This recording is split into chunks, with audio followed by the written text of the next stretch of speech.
No tuo kisa, niin tuo startti varsinkin oli ihan hullu. Mutta koko kisa oli tosi tiukkaa. Siinä olisi voinut käydä ihan miten tahansa. Ennustukset oli melkein ihan 50-50 kumpi voittaa.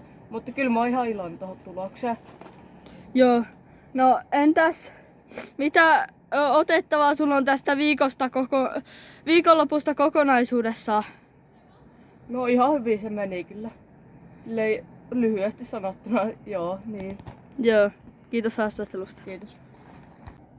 Joo, no mä sanon ehdottomasti sen, että on tästä jotain positiivista otettavaa, koska mä sain ihan okosti puolustettua, että se ei saanut suoralla ohitettua mua.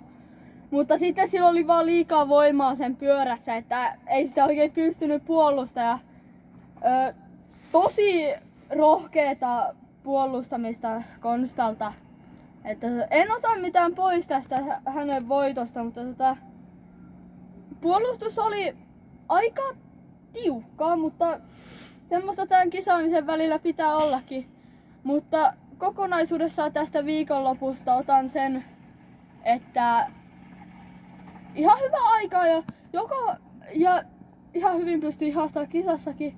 Niin musta tuntuu, että joka tapauksessa mä pystyn paremmin tänä vuonna kuin viime vuonna haastaa tittelistä.